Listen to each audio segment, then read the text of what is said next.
Gentlemen, Good evening. how's it going? All right. Good evening. Yeah. Where's Hey, what's Adam? up?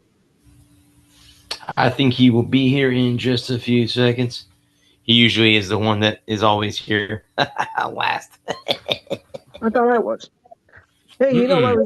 when I was reading your article the other day, and you were saying about Eva Longoria. I thought you were talking Eva Longoria. No, No, no, Oh Lou, boy.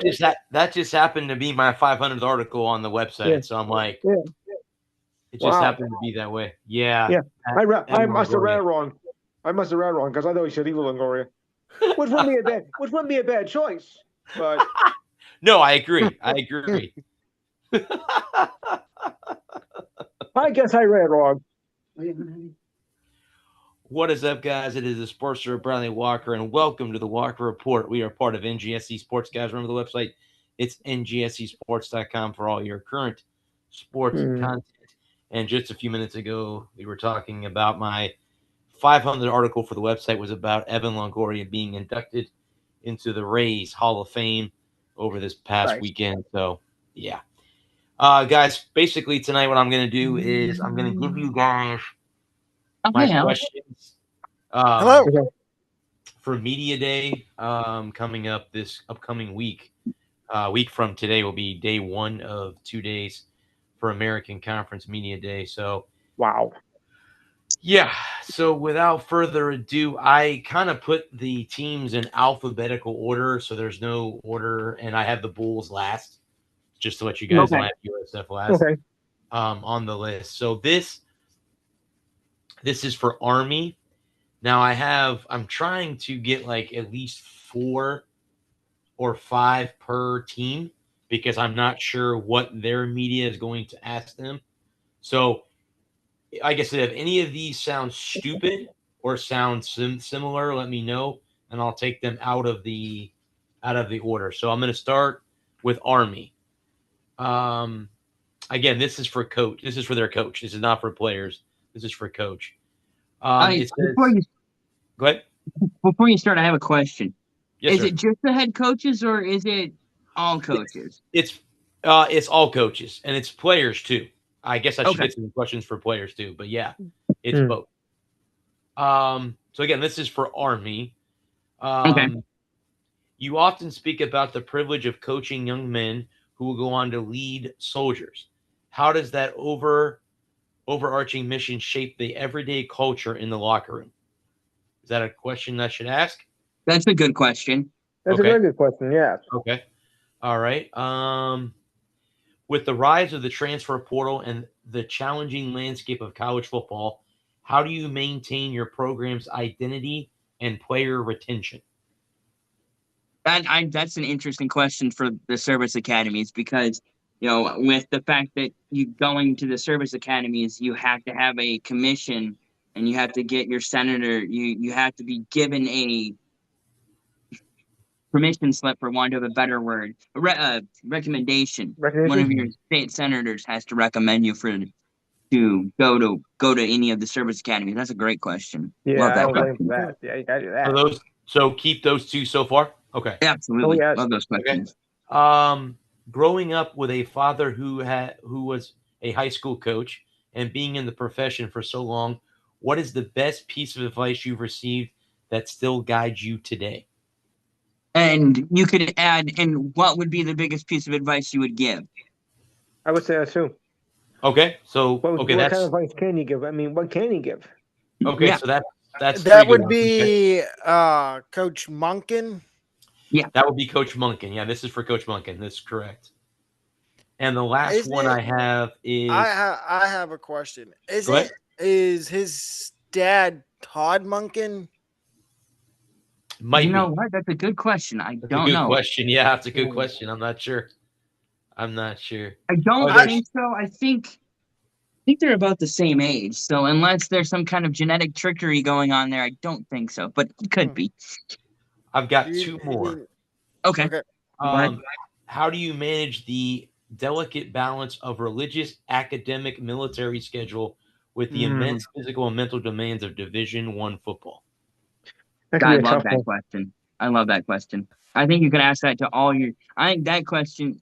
Just change out. Just drop the Academic, drop military. Drop the military, and you could ask that question to every coach. But definitely Oh, with the service academies, you could definitely. I would think that question would be good for both service academies. Kind of see what for the Navy too. Okay. Army philosophy versus the naval philosophy. It's too bad the Air Force is in the Mountain West. I was gonna say if Air Force was also in the American, it would be nice to have all three service academies in the same conference. Yeah. That would be nice. All Religion right. is always a tough one. Is always a tough one to discuss with that too. You So know what would I be? got You to know be what? careful with that one. You could ask about the transition from being an independent and going to a conference, and what Okay. that has been like for the service academies. Okay. I could do that. I could throw that one in there too. The last one I have is college football is a game of iteration. How are you approaching the development of your depth chart to ensure backups and underclassmen are ready to answer the bell when their number is called? And that's a question you can ask every coach. I think that's a great question. Yes. Okay, Yeah, so and I'm going to note all those down. This is a good start. I guess I got the right ones. I will Yeah. say, reading your questions over this afternoon, glancing at them, I didn't really want to read over them and like because I wanted to be able to give you honest feedback as I heard them and not Okay. have spent the last 8 hours thinking about it. So I just glanced at them, but everything that you had that you put in the show notes, I was Okay. like, man, these are damn good questions. Like, Okay, you got 4 or 5 questions for every coach. They're concise, they're precise, they're not the same drivel. Like, so coach, what do you want? How do you think your team's gonna do this year? What are you trying to do? Well, we're trying to win games, gosh darn it. I'm sure, brother. There's going to be media people there that are going to ask that question. So Yeah, no, you lost to Navy last year. So are you going to beat Navy this year? well, we sure are gonna We try. better. We better. All right. So the next team, guys, is Charlotte 49ers. I can only find 4 questions for that particular head coach. Charlotte, go ahead. No, you go. Give me your questions, and then I had something that came to me the other day, and I wrote it down here. So I'll give you that for this. You could ask this to any of the coaches, but go ahead and give me those. Yep. You've mentioned previously that the quarterback room would feature an open competition heading into this season, with guys like Grayson Loftus, Cole Gonzalez, and Connor Harrell in the mix. How has the accountability in the locker room evolved as they battle for the starting job? I like that question. I like it too. And I'm going to add something. I feel like I've heard the last name Harrell and Loftus a lot. Like, I feel like they floated around. This is what I've seen. And anytime we've had anybody on, watching plenty of sports media over the years, coaches and just personalities in general, whether they be players, coaches, or just media, they love open-ended questions.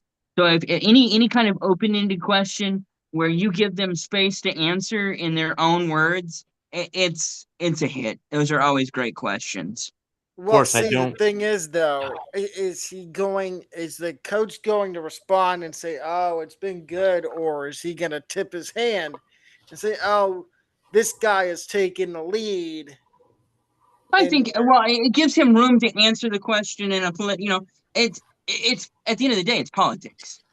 He can give a good political and politician answer where, about how the room has evolved and how the competition has strengthened. This is, if I was a coach and you asked me that question, my answer would be something along the lines of, well, I think our room is coming together nicely over the last 3 or 4 months since the spring game.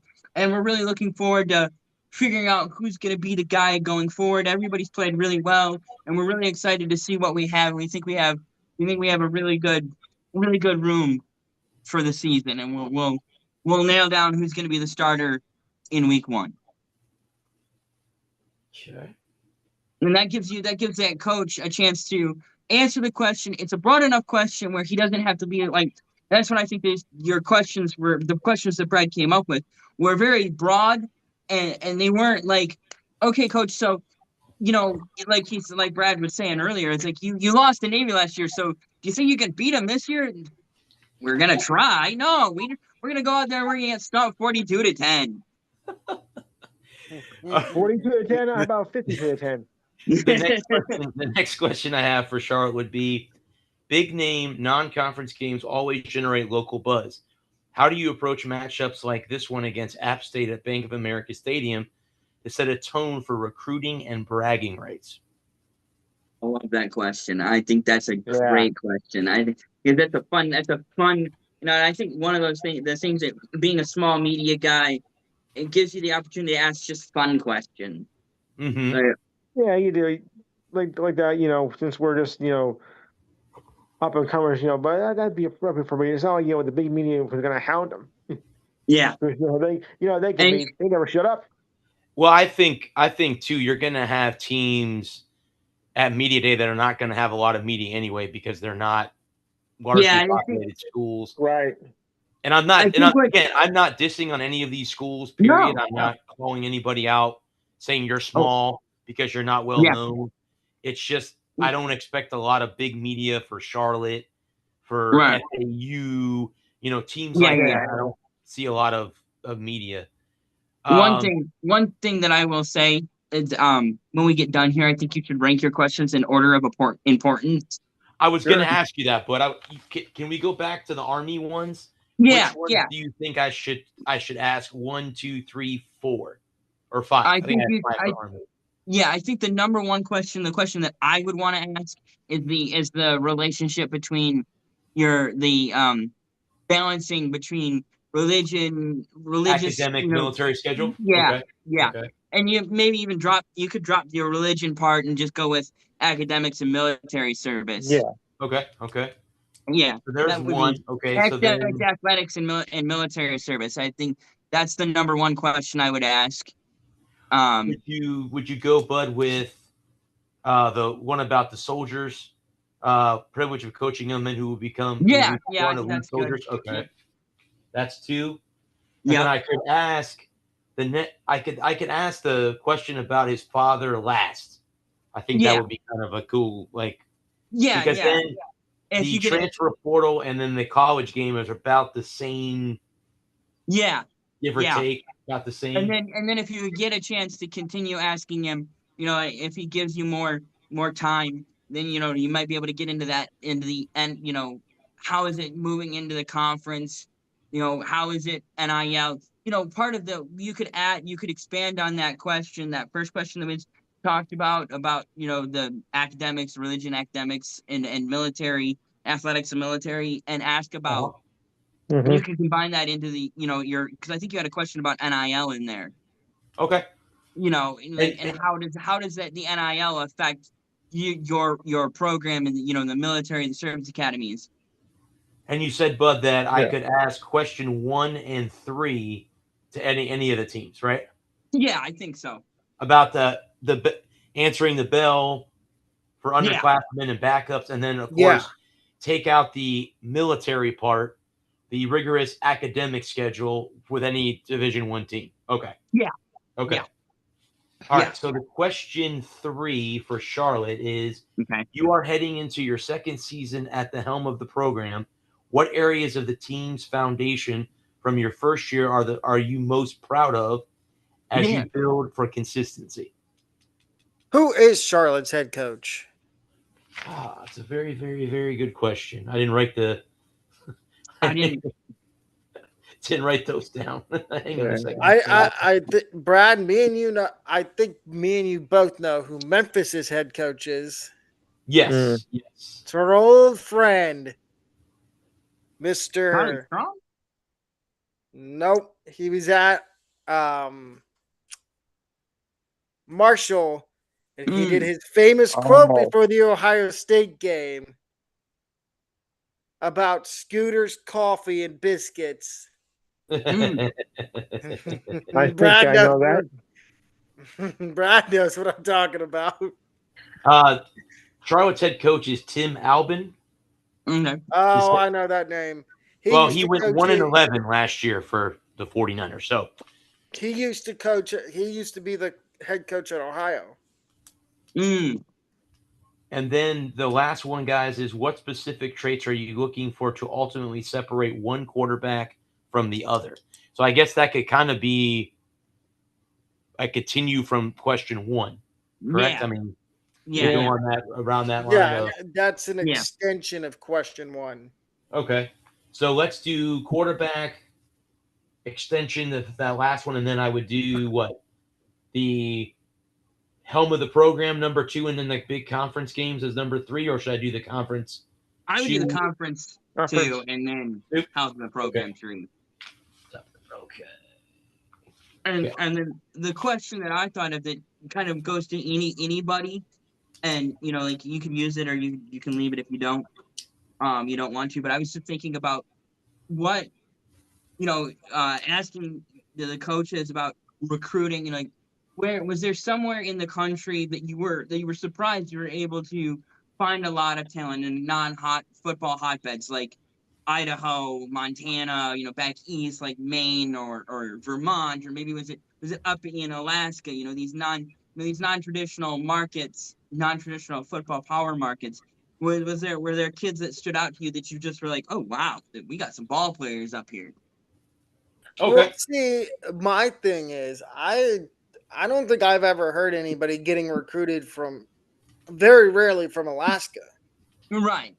Yeah, Mhm. and that's just an example. It's like No, yeah, no, I know, but I and like you said, thinking of non-football powerhouses, the places that people like, for those smaller schools and the smaller conferences, being able to reach out and find a diamond in the rough that was overlooked by the big Mhm. schools because because like New the Michigans, Hampshire would be yeah, another. the big schools, they Yeah. recruit, the Michigans of the world, they recruit Texas and Alabama and Georgia and Ohio and Indiana.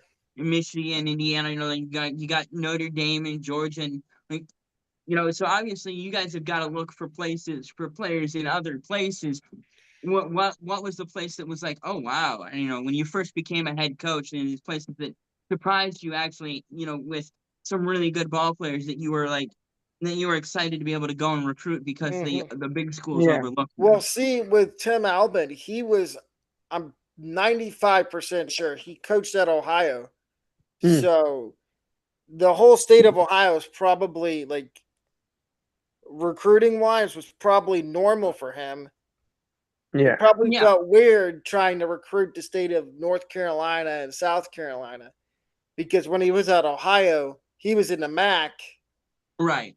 and you Right. didn't really hear MAC schools going after guys that were in the state of South Carolina or North Carolina. They were more going after Kentucky, Ohio, Yeah, Michigan. maybe some few a couple guys in Tennessee Yeah. and maybe some guys in Florida. Like the scraps that got left over by like Florida or Florida State or Right. Miami. Right. So the next one, guys, would be East Carolina, which I believe is one of the teams that's favored to win the conference this year. I was reading up on East that. Carolina, really? Wow. Yeah, yeah. Yeah, they've got a good program up there. It says now heading into the third year as head coach, how will the team carry the momentum from the recent back-to-back bowl victories for ACC opponents or for American Conference opponents? Hmm.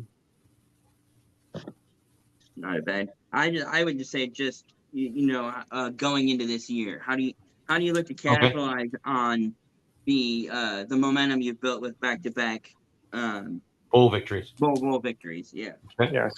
Um, Given the past frustrations with player opt-outs and transfers, what is the coaching staff strategy to keep players locked in and focused on the guys in our locker room for this upcoming season? I like that. Good question. Okay. Yes. With the emergence of quarterbacks like Chasten Ditta and new arrivals at the receiver positions, how is the offensive scheme being tailored to maximize these young playmakers' talents? Not a bad question. Okay. Um, Coach Harrell has mentioned that keeping the team loose is a critical part of his coaching style. So that's who the head coach is. How does that Right. balance? How does he balance that relaxed, confident locker room atmosphere with the intensity needed during the preseason practice transitions? That was. Yeah. It's okay. Not the worst question, not the best question. It's an okay question. I'll leave that Yeah. one, guys. I'll leave that one at 4. So if Yeah. I do get an opportunity to Right. ask him, And definitely change the wording to make it more personal. Use you okay, instead of me.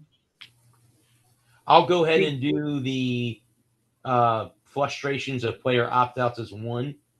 Then Mhm. I'll do 2 will be the one about the offense, and then I'll do the back to back bowl victories if I get an opportunity to ask him a third question. But yeah, I'll do Sounds that. good. Yeah. Yeah. Okay. So Yeah. now, Yeah. yep. Yeah, prioritizing your questions. Now, are you going to be able to go both days, or are you only going to be able to do one day?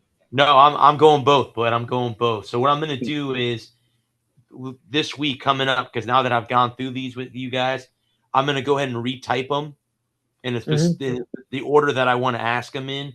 Yeah. And then I'm going to bring my tablet and try to, I guess I could record it You and could then record it, go yeah. back and type it in. I Yeah. guess I could do that too. Yep. But that's what I want to do.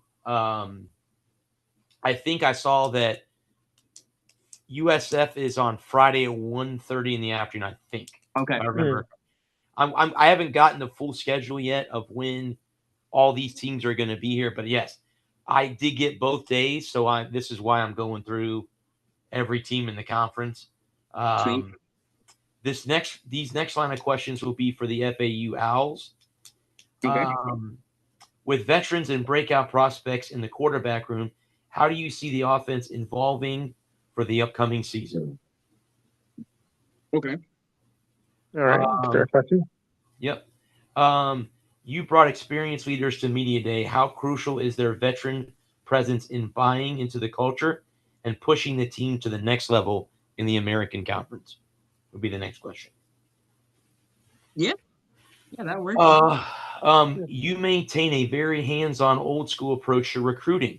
How does this personal touch benefit the program and help find the right fit for your system? Yeah. Who is their coach? Is it Willie Simmons, or am I thinking of FIU? I think that's FIU. I think that's FIU. Yeah. And then I think Zach Kittley is the head coach. Yes. The last question I have is ball security and turnover margin were heavily emphasized as learning points from the previous year. What specific changes have been implemented to fix those issues and win the takeaway battle? Yeah, that's good. Yeah. How would you guys order those? In what order? That would be I might put the 4 at 2, but other than that, I just move 4 up to 2 and then move everything else down 1. Leave it they off. So you want me to touch on recruiting first? How does it benefit the program? Okay. Okay. And then I have the quarterback room, and then media veterans buying into Media Day. Yeah. Yeah. Yep. That should be 3, and then I'll put 4 as that one. Yep. We'll get him, baby girl. Tell him. Okay. The next 4 questions, guys, will be for Memphis. Okay. And Charles Huff. Yep. You've openly emphasized position flexibility to build depth for unexpected injuries. Which players have stepped up to learn multiple roles this offseason? Good question. Good question. Here's another one. I probably shouldn't have the same opening thing, but it says you've placed a heavy emphasis on situation awareness, physical movement during practice. Without letting players hit the ground, how does this philosophy keep the team healthy without sacrificing physicality?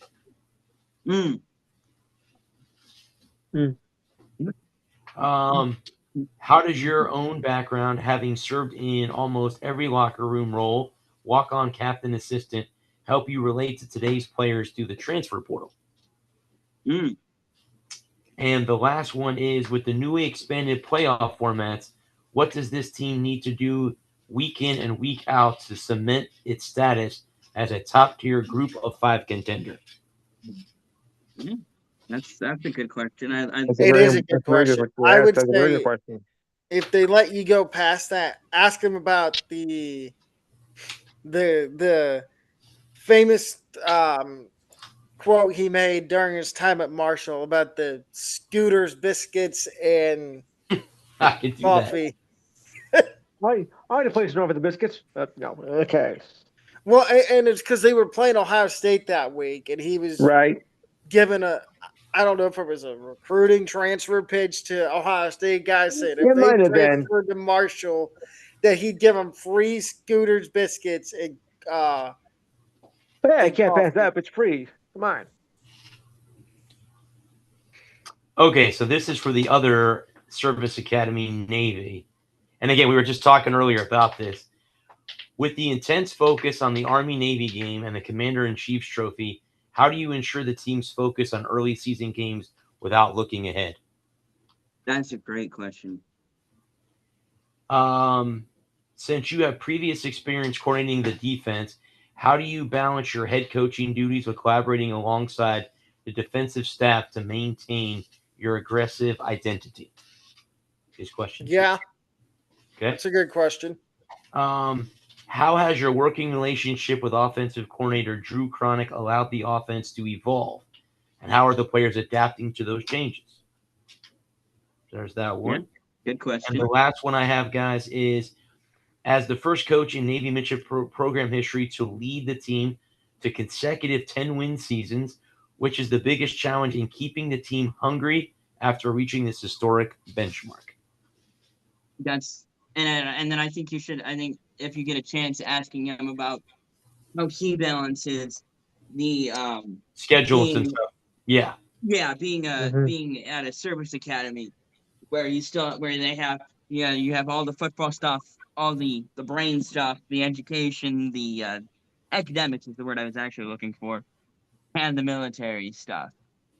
So which And one did you guys think I should ask first? The Army Navy one?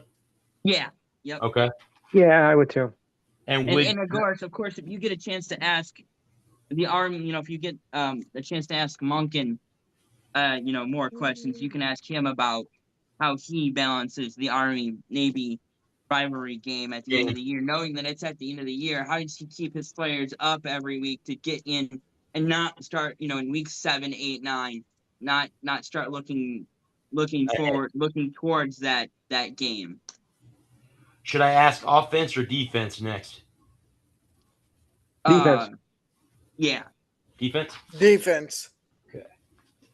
So I'll do the last one about the 10-win seasons. I'll do that last. That'll be Sounds the good. last question I Sounds ask good. head Sounds coach for the Navy midshipmen. Okay, so now the next would be for North Texas.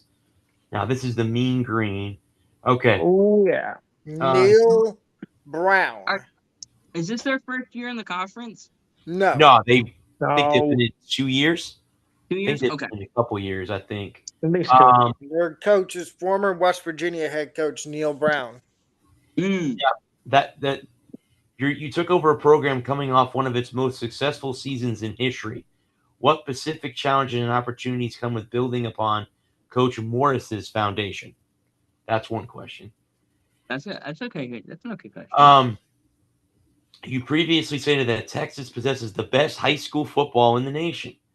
How are you leveraging your past Lone Star connections from Texas Tech and the University of Texas for high school recruiting?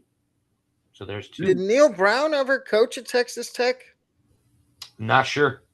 Maybe he has some connections with Texas Tech, but I'm not sure. Don't know. Definitely want to make sure you look that up before you go and ask a question like that. Yeah, because I don't want to. Yeah, I never coached there. Yeah, I never knew that he coached at Texas either. I know he coached at West Virginia.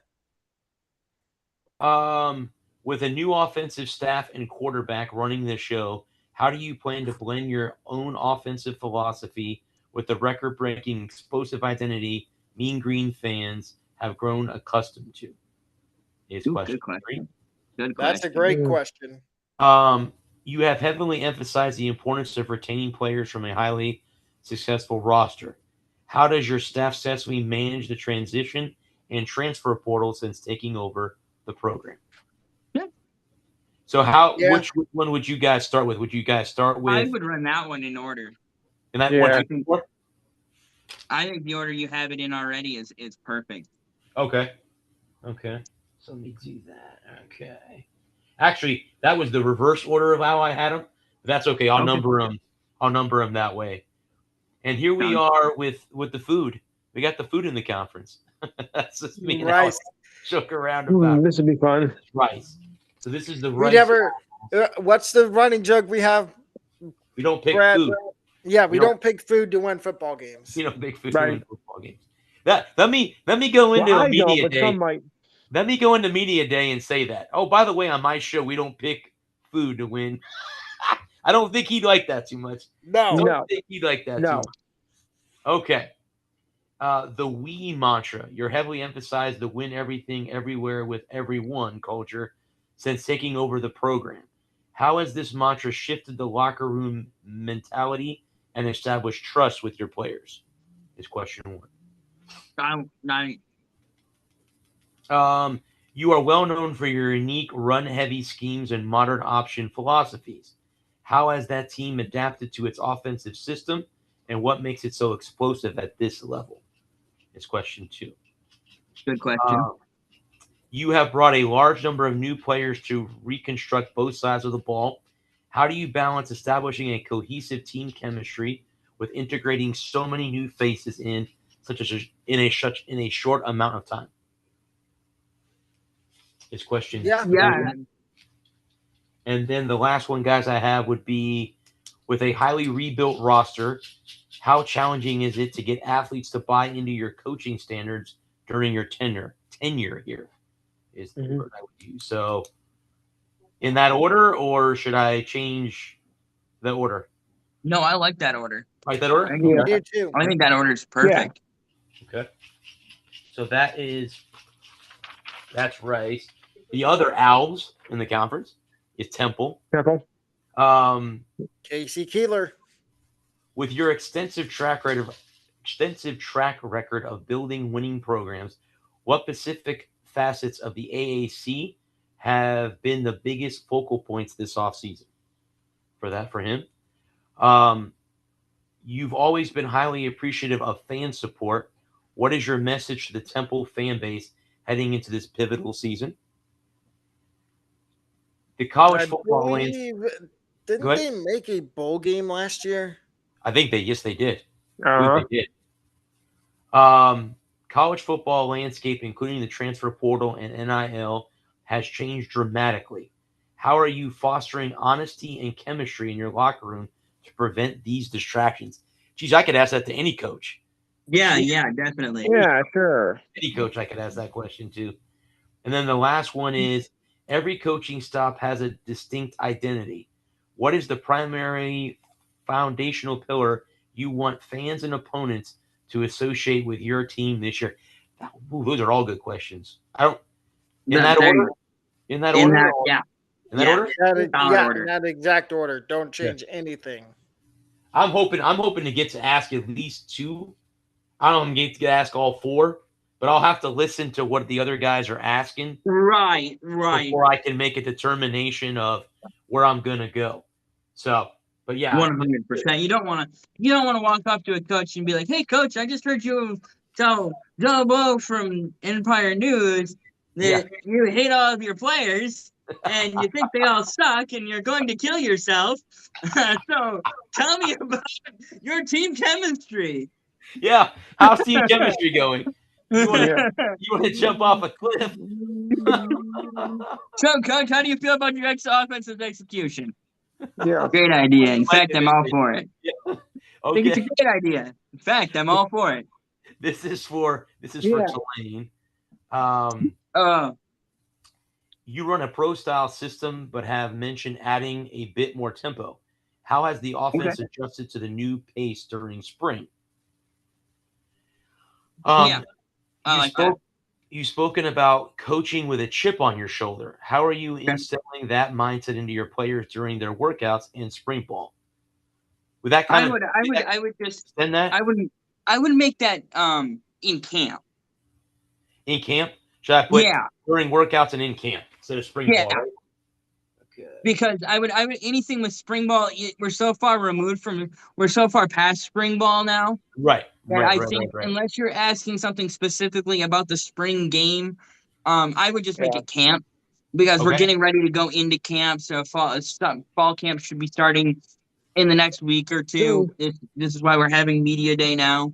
So I would just make that word. I would just change that wording to make it camp. So you have a distinct coaching journey before arriving uptown.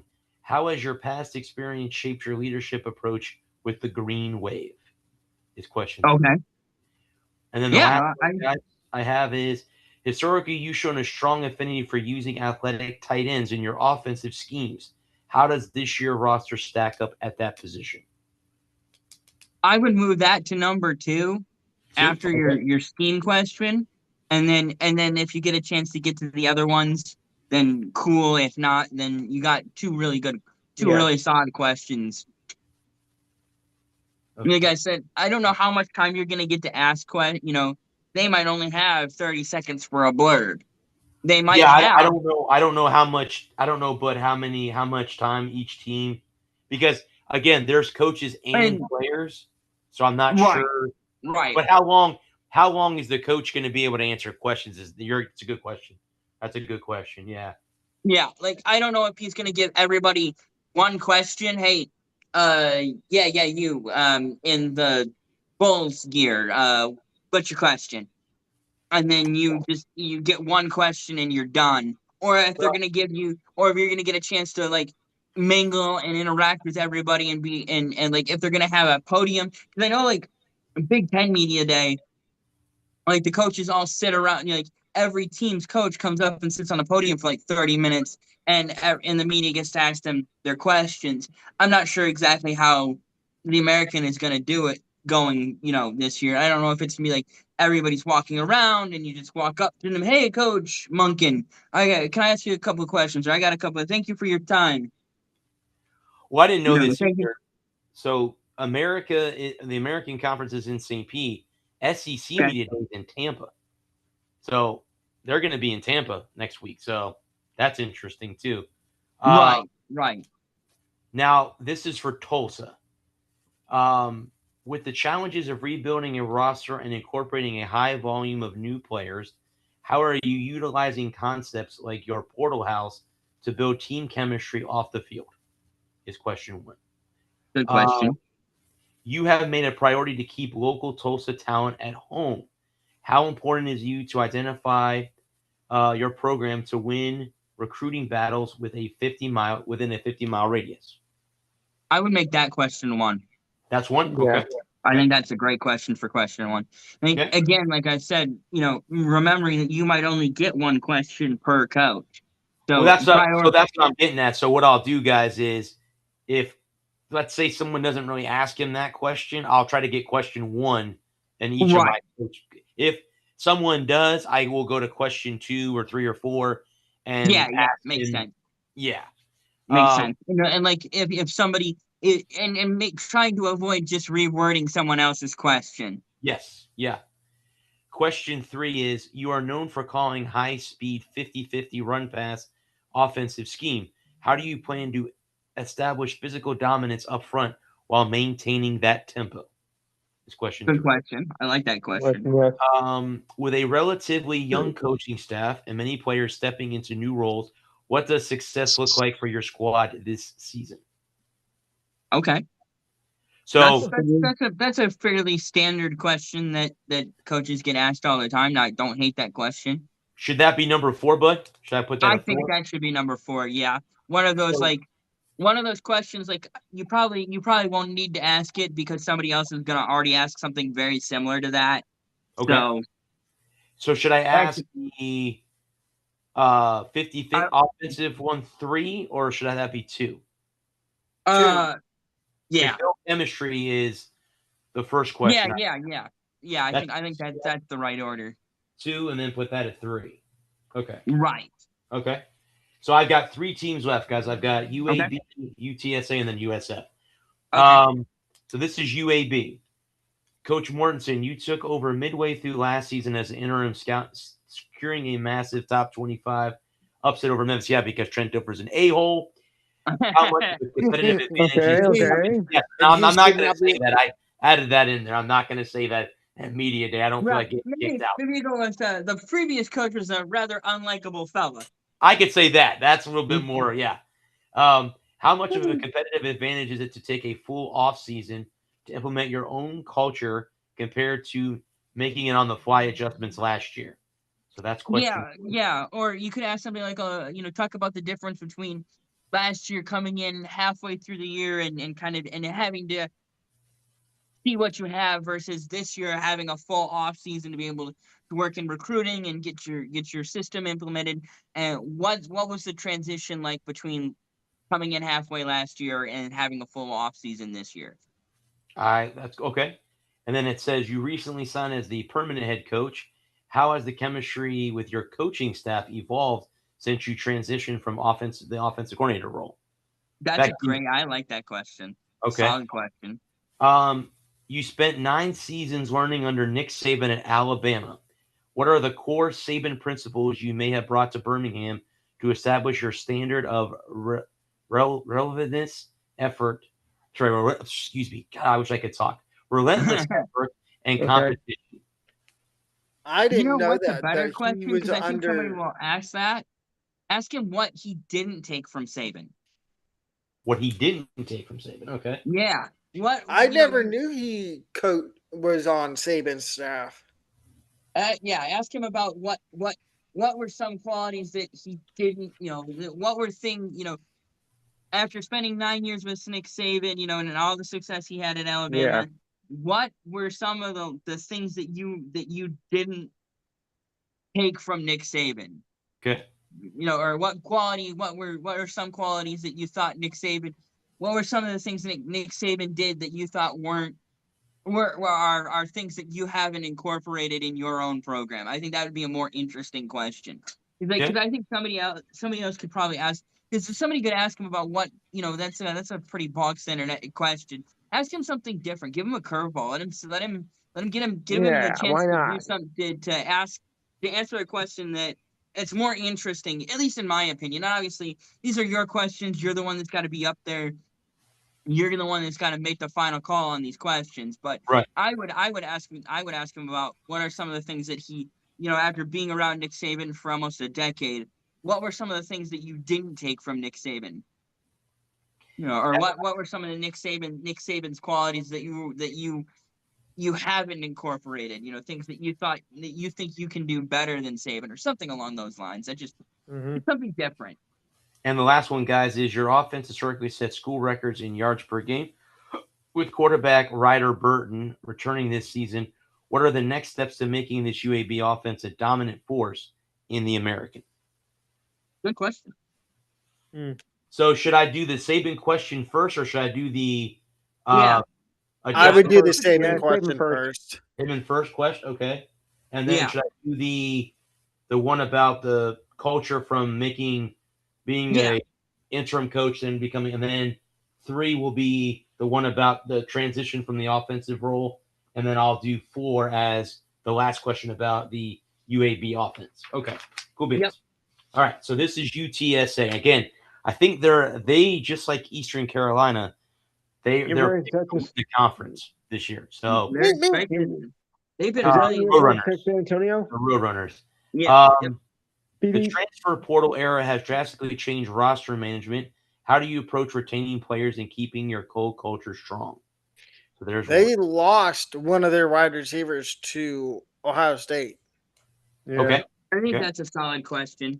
Yeah, and I think that's a question you could ask any coach up there. Like, how have you dealt with losing players, gaining players in the portal? And what are the challenges as opposed to like 5 or 6 years ago before the portal was a thing, or even 10 years ago, and some of the older coaches that have been around for a while that have been stuck in programs, and what their feelings on how navigating the transfer portal has made college football different over the last few years. Okay. You've spoken previously about bringing more efficient speed and tempo to the offense. How has the playbook and execution evolved this offseason? Yeah. That's the question right there. Yeah. So Good question. I believe it's Jeff Traylor. Trailer, correct. That is correct. Yeah. Which I'm surprised he hasn't gotten a job with a bigger program yet. Well, if they do well this year, he probably will be. He keeps everybody's putting him on their hot board, but nobody's called and given him an offer. Your program is well known for its strong bonds and community focus. How do you continue to emphasize personal development relationships with a larger roster? So there's that question. I think that's a solid question. Okay. And the last one I have, guys, is entering a new season with significant roster additions. How do you handle integrating a large number of new faces while maintaining the establishment identity of the program? 40 new players in the program, by the way. That's a UTSA. So I think that should be number one. That's one? Okay. I just think you flip that to one and then move everything down one and then Okay. All right. So now this is the team that I covered. So this is Coach Hartline. So with over half the roster being new faces, what has been your biggest challenge in establishing a cohesive culture and team identity before the season starts? So that's question one. Okay. You are known for your elite ability to enhance individuals and develop talent. How has your experience building NFL caliber receivers translated to your broader approach as a head coach? So there's two. How does the culture you're building at USF differ from the established traditions you experienced during your time at Ohio State? That was similar to a question that I had because I was thinking the same thing. I'll shut up now. And the last one, guys, I have is you brought in 13 new 4-star and 5-star talents alongside heavy personal additions. How do you balance playing the most highly touted guys versus rewarding the 53 returning players from last year's roster? Holy shit. That's a good question. That's a huge question. Well, I had a question you could ask. Go ahead. I was going to say, what mannerisms and what advice did you take away from your time at Ohio State under Coach Day? Okay. And to add on to that, now that you're a head coach, do you still talk to Coach Day, whether it be on a daily basis or every once in a while, just to get more advice? So how would you guys rank them 1 to 4 in importance? Again, this is the most important one to me. Yeah. Out of all the teams, this is I the will most. let you. I say because this is your team. These are your guys. Yeah. These are the. I'm just gonna take my hands off this one and let you make the final call on that one. Yeah.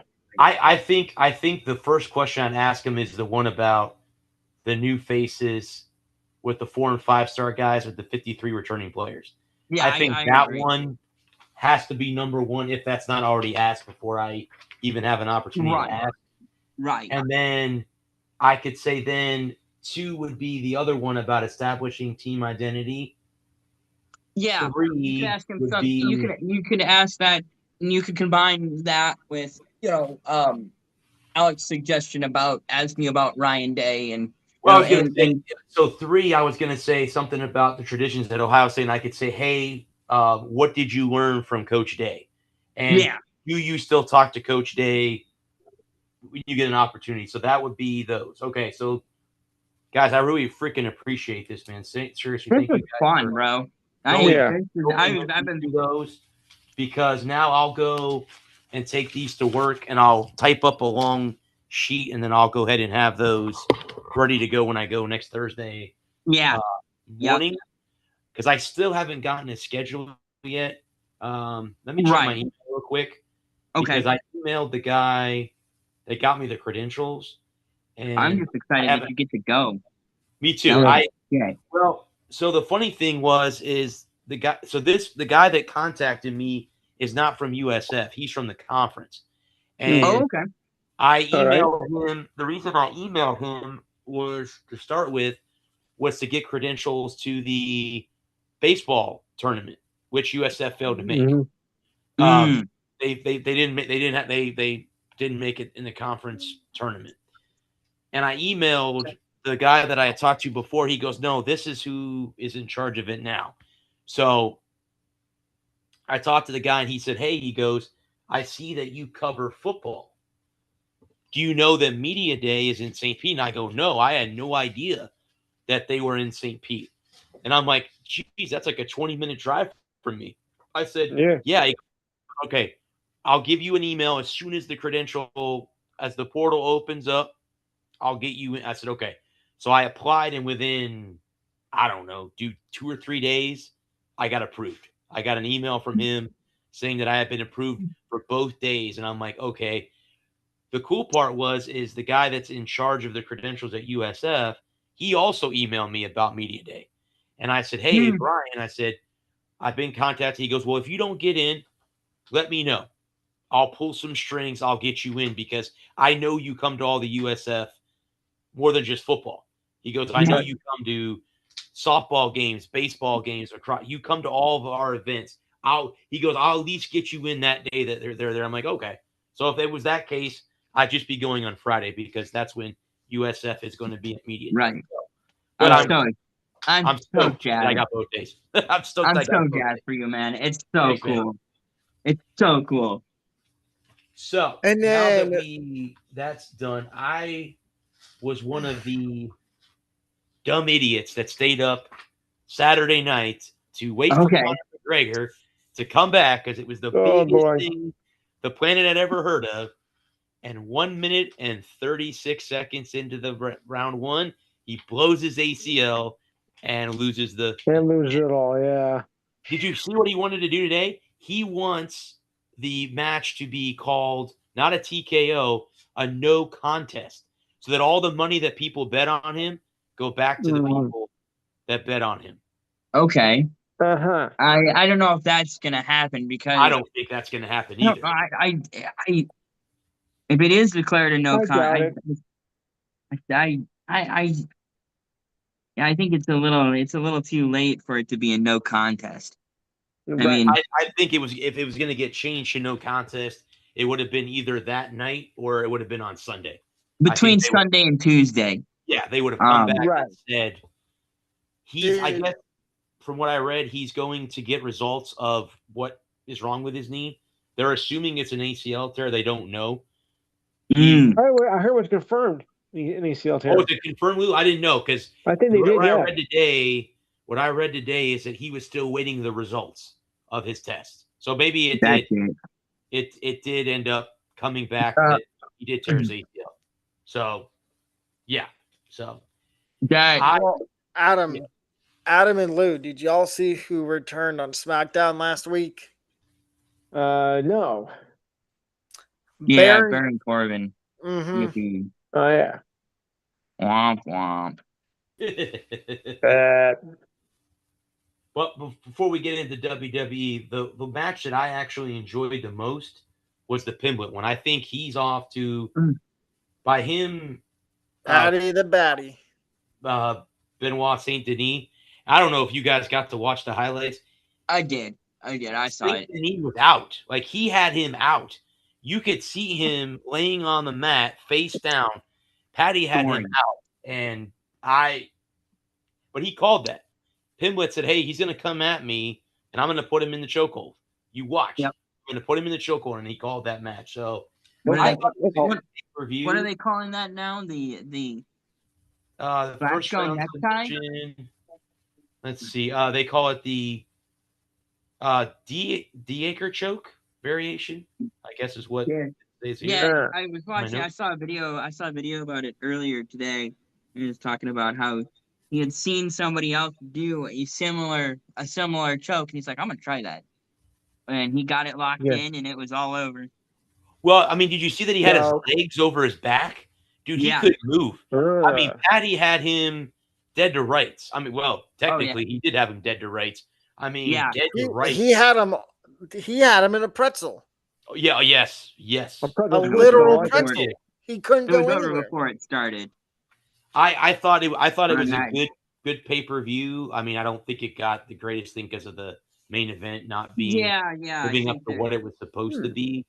Well, But I still think it's silly for people thinking that a guy in his mid-30s or his late 30s was gonna come out here and roll the clock back 10 years and fight like he was in his mid-20s. Yeah. I just don't know. I don't understand why there was all that hype. It shouldn't have been the main event. Patty should have been the main event. McGregor should have been the co-main event, and he should have gone off. He should have gone off about 5:30, and so he could have still made Denny's for the afternoon special. Mm. You're an old man. Accept the fact that you're an old man. Yeah, you old geezer. You're in a combat sport in your late 30s. You're not you're not a freak. You're not somebody who I can see an argument being made for somebody who was in their late 30s who had been fighting, had successful defenses or bout fights for the last 3 or 4 had 3 or 4 fights in the last year. Yeah, he was taking a little bit longer to recover. He wasn't fighting as often as he had been. He slowed down. Yeah, he's an old guy. He hadn't fought in 5 fucking years. Mm-hmm. Broke his leg. And his last fight, he got his ass beat. Yeah, broke his. I think correct me if I'm wrong, but he's like 1 in 5 or 1 in 3 in his last 4 or 5 matches. Something like that. Yeah, he hasn't had a competitive fight in 5 years. Right. And I could see if he had been fighting for, if he had 3 or 4 fights, obviously he's slowing down. He's gonna cherry pick. He's gonna take fights he thinks he can win. He's only gonna take big fights with big name guys. Well, I've heard already that Michael Chandler wants a rematch with him. It ain't happening. You want in one hand, shit in the other, and see which one fills up faster. Well, he's done. He only has one fight left on his contract, so whoever it is, that's going to be it. And from everything I heard coming into the after the weekend, not coming into the weekend because I really don't care. I'm not a big MMA guy, but everything I heard post fight was that he had been favoring that knee coming into the fight, and it finally gave out on him.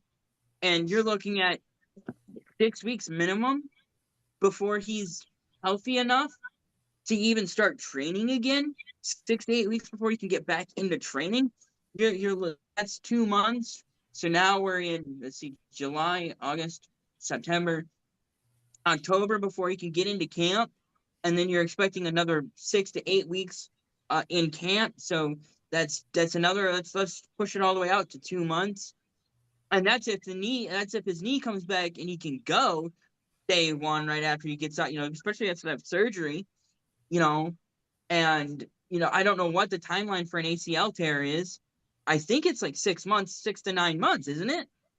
Yeah. Yeah, I think, well, if you guys watch when he came out of the locker room to get into the ring, he had issues getting his right shoe off. But then Dana White got in because watching the post game and watching the post fight conference and watching the highlights, he said that the doctors had cleared him. Now, here's again, I don't mean to be a conspiracy theorist or anything like that, but here's what I'm guessing may have happened. Maybe he got injured during training. He didn't want to not fight. He goes, you know what? If I get in the ring, I'm guaranteed $30 million is what he got. He got $30 million, and I'm going to go in the ring, and my knee will fall or fail, and I'll get out of this with making $30 million. I don't even have to touch the guy because I don't want to be a conspiracy theorist. Could be. It could be he's delusional because he's Conor McGregor. Well, he's definitely an egotistical maniac. We all know that. I mean, we all know that. So, he thought the knee was gonna hold up. He wasn't gonna back down from a fight. Ain't no doctor can tell me I can't fight. Yada yada blah blah blah because I don't take my health seriously because I'm Conor McGregor and I don't give a shit. Yeah. I'm gonna go out there, I'm gonna fight, and I'm gonna win. And you need to think about the attitude of the mentality of athletes in all sports, of that rushing back, coming back before they're ready, trying to play when they're not ready. It's not just a fighter thing. You can look at hockey players. I think that's Crosby behind Alec. I can't tell. No, Andre Waugh and Brad Richards. Okay, much better. Stanley Cup, but you think about hockey players, and you think about the guys that play on broken legs and cracked orbital bones and missing teeth and torn rotator cuffs, and they're held together by glue and the will of the force. True. And so I'm not surprised if the doc said he could go, even though he knew the knee was bad, he knew the knee might give out, he's still gonna go. Well, see that's what's weird about the whole situation is he made $30 million and Max Holloway made $3 million. The guy who won the fight only made $3 million. Yeah, Conor's the draw. Conor's the draw. That's why he got $30 million because he was the draw. That's how combat sports have always gone, though. So whether it was the 50s and it was Max Schmeling and Joe Louis, or it was the 60s and it was Ali and Foreman, or the 80s and it was Tyson and some other bum, or the 90s with Hearns and Hagler in the 80s, whoever the bigger name was is gonna get paid more because people are paying to see them fight. And now it means, and of course, super fights being what they are, they probably got paid similar. But big moolah. If I wouldn't cry about getting a $33 million payday. No, I mean for a minute and a half worth of work. Knock me out. I got paid. Knock me out already. Well, that's what I'm saying. Like, I wouldn't mind getting in the octagon for $3 million. You knock me out, that's fine. That's okay. The boxing over the octagon. Not to get off topic, but can I chime in for a second, Adam, and ask you a question about the Red Wings? Yeah. What's your thoughts on Yzerman stepping down as GM? Finally. I don't have to hear about it. We don't have to hear about it. Did they get ready to get as commissioner? I think it was due. Is Larkin still going to get traded? Probably. I don't know. What is this with? He submitted his trade list, and there's, I think, 4 teams on it now. I just hope we get a good haul. Get Florida. I think it was Florida, Minnesota, Dallas, and I think he added Carolina. I don't really care. We just gotta get. The problem is that when you trade a guy, you're guys coming back, getting guys back in trades are so hit or miss, and losing production like Larkin and finding a trade partner that can give you a guy. I would say Minnesota, but they've given up most of their young guys when they traded for Quinn Hughes. And that's another thing is the Devils GMs came out and said he's trying to get Quinn Hughes to New Jersey so he could have all 3 of the Hughes brothers play on the same team. That'd be fun. But hold on. If you can get rid of the Yasmin GM, can you get rid of German as commissioner? Because I got it. getting anything back worth a damn. Getting prospects back that can grow into top six forward in the next My other year or question two. about that is, if Larkin is traded, who becomes your captain? If Larkin gets moved, Edvinson? Raymond. Lucas Raymond. That's like the Lightning. If Hedman doesn't come back, then they're going to have to. And Brad and I were talking about this before our show the other night. Who becomes the new captain of the Lightning? And we were talking about maybe it's Hagel, maybe it's Point, maybe it's. Both of those are good options. Or Cirelli would be my third. Or choice. Cirelli. Just the problem. The problem is that there's so many you can't make a trade in the NHL. Well, and then there's people that are like Blackhawks fans that are trying to say, "Oh, Bedard's getting traded to the Lightning, and the return is Bedard going to the Lightning around with I think it was like a 3rd-round pick, and the Blackhawks getting Braden Hagel back." I'd do that deal in a heartbeat. Yeah. And I think the Lightning would. They'd entertain it, but I think they say no. Hagel's too valuable to them. Bedard is like 10 years younger than Hagel. I don't think Chicago would pull that deal. No, again, it's just I think it's internet. I think it's internet trolls because they have nothing better to do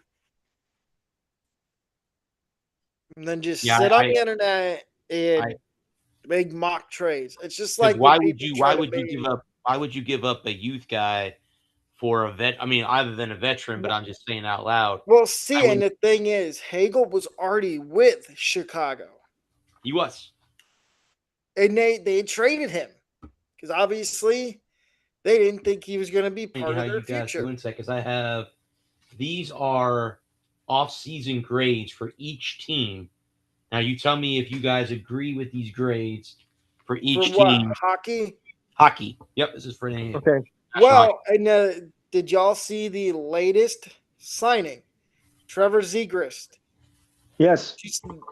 4 years, $9.5 million by the Flyers. Yep.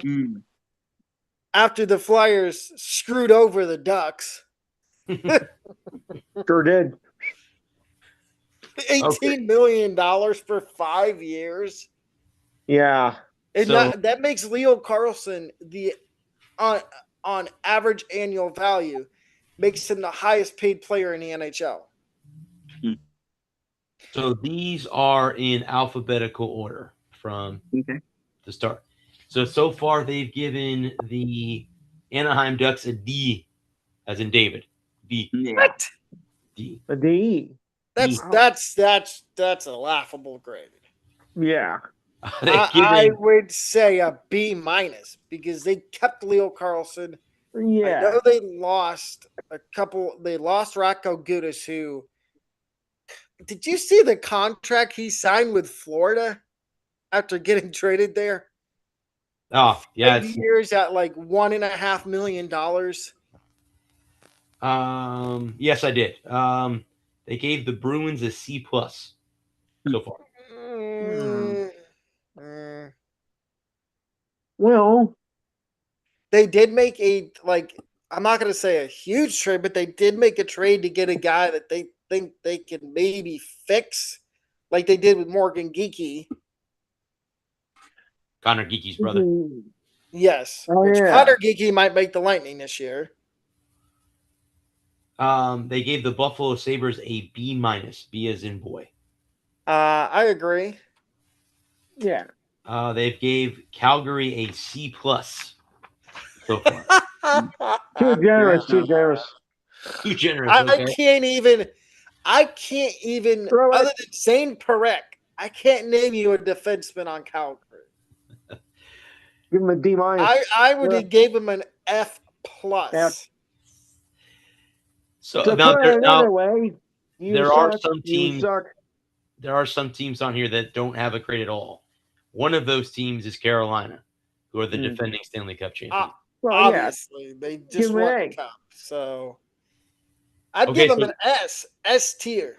You Put are 'em in the- so you were talking about the Blackhawks. You want to give a shot at what grade they've given them so far for the offseason? I don't even want to guess. F. How about a C minus? C minus. Wow. What? Minus. I minus. think Like it's I said, because they Jones. went out and they traded for Bowen Byram from Correct. Buffalo. He's That's mentioned in my interesting. notes. Yeah. They gave the Avalanche a C so far. Okay. A The C. offseason. C. Well, yeah, because I mean they have an aging core in McKinnon. McCarr's still kind of young, but McKinnon, you gotta. I'm sorry to say this, but to me, Landeskog has become injury prone. Yep. Yeah, that's true. Mm. And then, I mean, who's your guys that could help you chip in with secondary scoring? They've given the Blue Jackets a C plus so far this offseason. I would agree with that, and I'd go one step further. I'd say D because of the whole Zach Werenski mess. Mm, The Dallas Stars and Detroit Red Wings have incompletes on their Yeah. book. Well, Dallas, it's because they haven't given a contract extension to Jason Robertson, Right. and they're now going to arbitration with him, which you Interesting. very rarely hear that in the NHL. Anybody want to give a shot in the dark at what grade they've given the Edmonton Oilers so far during this offseason? B minus. How about C. A C. How about a D, as in David? D A plus. D. Ooh, well, I would have said B because they got rid of Darnell Nurse's ugly contract. yeah, D. but considering how far they've fallen this year, I think maybe they should have got a D. The Florida Panthers. What? D. Is there anything in the notes that says why Edmonton got a D? Let's see. Trying to figure out the hiring Mike Babcock and all that Yeah. garbage that comes along with that whole thing. So Yeah, I forgot all about that. Yeah. yeah. So how about the Panthers? What do you think they've given them so far? A minus. Yeah, I think A. It's an A. Yeah, it's an A. Yeah, So because far. they got Brady Kachuk for pennies on a dollar, basically. Yeah. How about the LA Kings? C. C. That is correct. That is correct. That was a wild. C. That was a wild guess. That's it. Losing Kopitar is gonna hurt.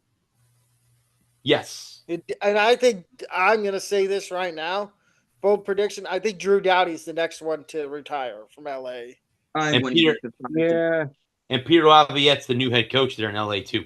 Interesting. Okay. So yes. Coach Laviolette. Ground now. Speaking of wild, the Minnesota Wild are next. What grade do you think they've given them so far? Incomplete. B minus. B is in boy. B minus. Huh? Okay, that's reasonable. The Montreal Canadiens. B minus. B. But an A minus. Interesting. Okay. Giving them an A minus. I think they gave Demidov an extension, I want to say. Well, and they're a young team. I think we talked about that last week. I think they are the team in Canada that could be the next threat to win a cup. That's my opinion. Yeah, because it's not going to be Vancouver. No. It's not going to be Toronto. Calgary. Not going to be Winnipeg. As much as Toronto fans want to say it is going to be them because they got Darren Radish and Sergei Bobrovsky and Nick Paul, which I loved Darren Radish on the Lightning, but Toronto, I think you're. I think giving Darren Radish 8.5 was a mistake. Nashville. Incomplete. Yeah, that's what I was thinking. Or maybe a C. Yeah. How about a B, as in boy? What? A B? B.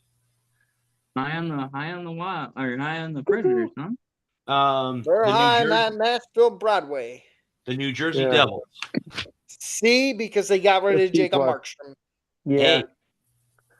Really? Really? An A. Do they say Mm. why? Let's see. What is it saying here?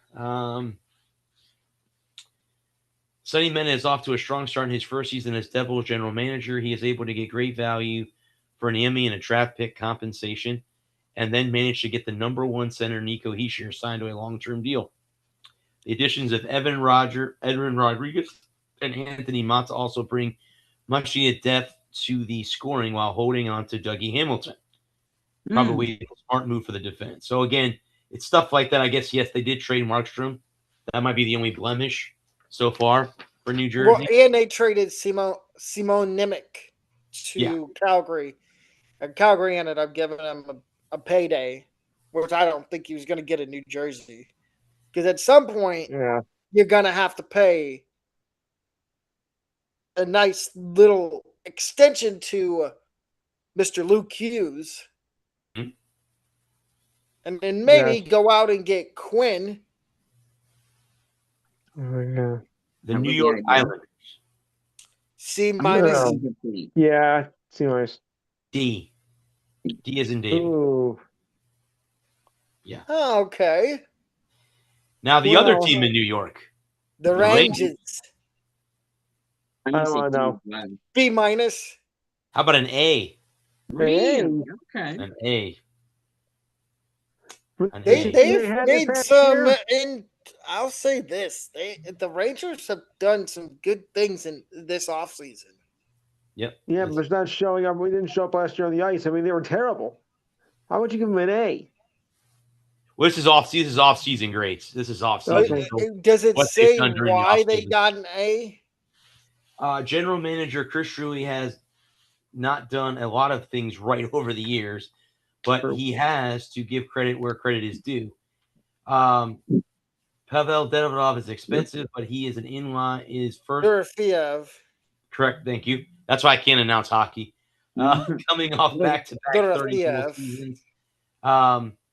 He did extremely well with Vincent Trocheck, trade by acquiring Sean Drazi, if I'm pronouncing that last name correctly, to add a puck-moving offensive presence on the defense. Final addition of Marcus Pettersson. Dursey. Dursey. Mm. Will Brogdon is gone. Full defense. Adam Fox. Gargarev, Dursey, Pettersson is a big upgrade on the defensive side of the puck. So that's why they've given him an A so far for the Rangers. Okay. Ottawa. F. Yeah. Yeah. C. Yeah, I see. C for the Sens. Hmm. Why did they give him a C? A C. C. C is in Charlie. I know. Or Kuckelberg. Correct. Cuckoo's Nest. I guess their number 25th overall pick. Let's see. Keeping defenseman Jordan Spence was also a solid move. For your price, he has excelled with sheltered minutes in a big role. Obviously, the Brady Tkachuk trade was the biggest blemish. And they got nothing back for him. The Philadelphia Flyers. A. Yeah, And I'd say A because of the insane screw job they did to the Ducks. They gave him a Quack, B minus so far. B minus so far. Well, and can I add something to the Leo Carlson thing? So they did resign. They got Leo Carlson back, but I don't think what people realize is Cutter Gauthier is also on the Ducks. And what's the whole reason he didn't want to sign with the Flyers? Because they didn't want to give him the money he wanted. Right. And now he's going to be due for an extension, I think, this coming season with Anaheim. And now with Leo Carlson getting paid $18 million a year, do you think Anaheim's going to have the money to re-sign Cutter Gauthier? No. So we're going to be back to square one again like we were when he was with Philly. Where he's going to complain and say, oh, I want out because I'm not going to get the money that I deserve after having a 25-goal 70-point season. Well, bye-bye. The Pittsburgh Penguins. C-. Yeah. B minus. B. B so far. At some point, Crosby, Malkin, and Letang either got to retire or got to get traded somewhere else. I don't see Crosby leaving Pittsburgh. Nah. Or Malkin. Malkin. Letang, I can see if somebody will take his cap hit. I could see Letang getting moved at the deadline if they're not in a playoff spot. What about Malkin? No. You think Crosby and Malkin are going to be lifers for the Penguins? Yeah, I think so. Yeah, I think that Malkin and Crosby are lifers. I don't see them leaving a Penguin uniform. Yeah, but not this late in their career. Not this late in their career. San Jose. And apparently, I've seen rumors going around that Claude Giroux, might be going back to Philly. I heard. San Jose, B minus.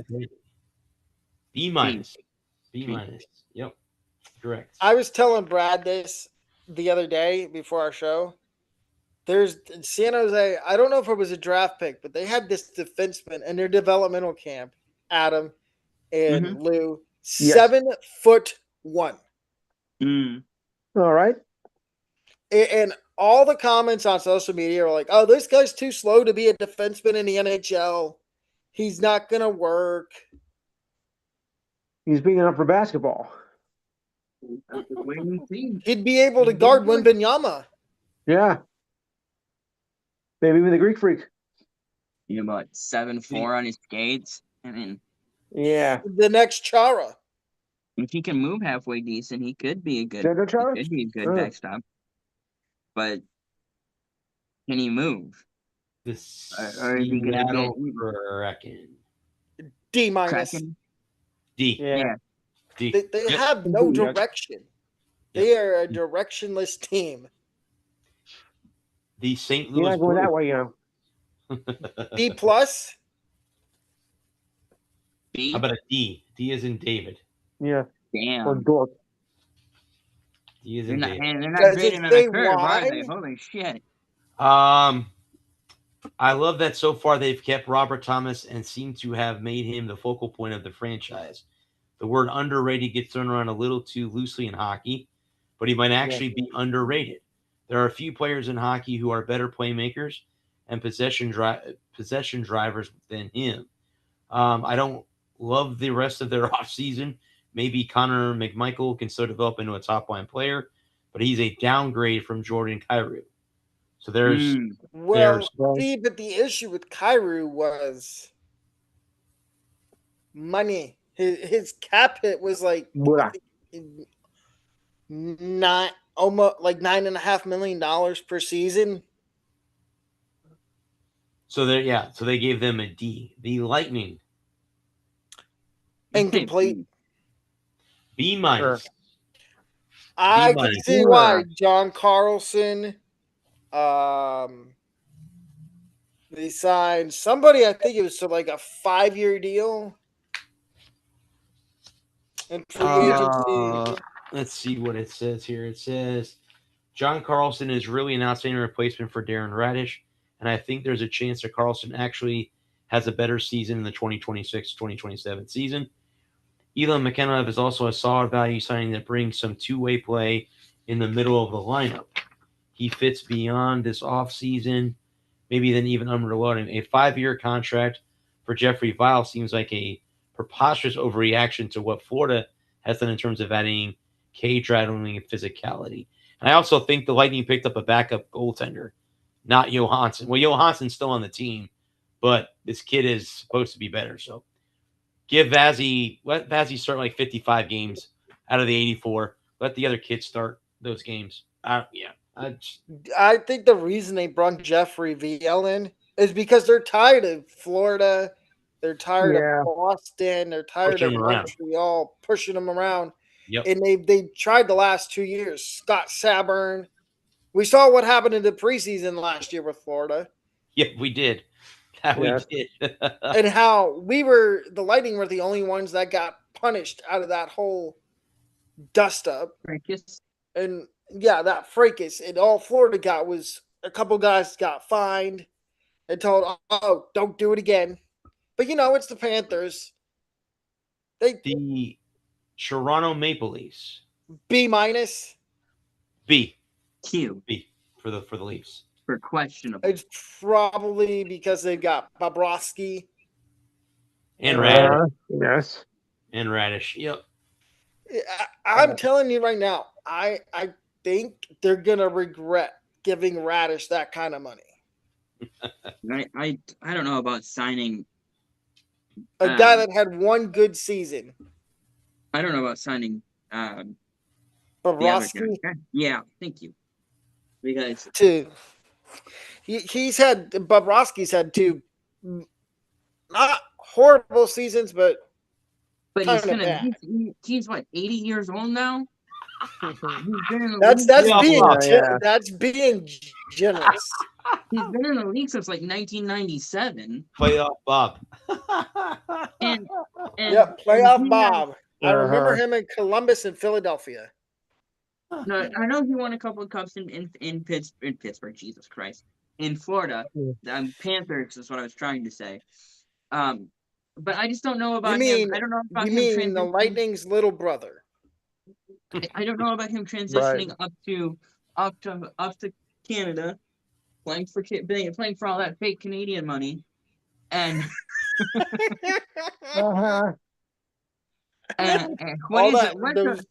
what even is a loony? Don't get me started on Tony. A loony. He's old and he's due overrated. He's due for a fall off. He's due for a Brad come and down. I talked about it the other day before we went live on our show. Austin Matthews has only got 2 more years left on his current deal. And if Toronto gets to the playoffs but doesn't go far, that's future Toronto problems. Yep. That's future Toronto problems that they'll have to deal with. Right now, they're not in a win now window. No, and you would think Matthews, if they don't make the playoffs or they make the playoffs and they don't get out of the first round, which we all 4 of us on here know, they tend to love to choke in the first round. Yeah, well, it's Toronto versus the first round. Matthews is going to ask out of Toronto, or he's not going to resign. Like Giannis, or not. Yeah, or he's not going to resign. Out of 2 years and not resign with the Leafs. Yeah, end up in not LA. Sorry, Las Vegas with his brother. I mean, with Marty. Yeah. Or he could end up in maybe. No, I was gonna. Dang it! There's no team in Arizona anymore because that's where he's from. He could end up in Utah. I was just going to bring them up. What do you think the Mammoth have gotten so far during the offseason? I don't know. A Q for questionable? How about an A? Okay. An A for the Mammoth. Because they were another team that had a guy that got offer sheeted by the Flyers. And Barrett Hayden 1 year at, I think it was $4.5 million. And they matched it. Okay. Man, the Flyers just trying to screw with everybody. Yes, Philadelphia. What do you expect? The Vancouver Canucks. Q for questionable? A big fat F. D minus. D, yeah. Bad enough. D minus. Well, because they had the 3rd pick and they took Caden Malhotra. I don't care about the draft. The draft is meaningless. Unless you're getting a Malkin Crosby Ovechkin type. Well, to me, that was a nepotism pick because his dad is now the head coach. Well, I mean, not really. It's not like they've reached for a 7th round guy.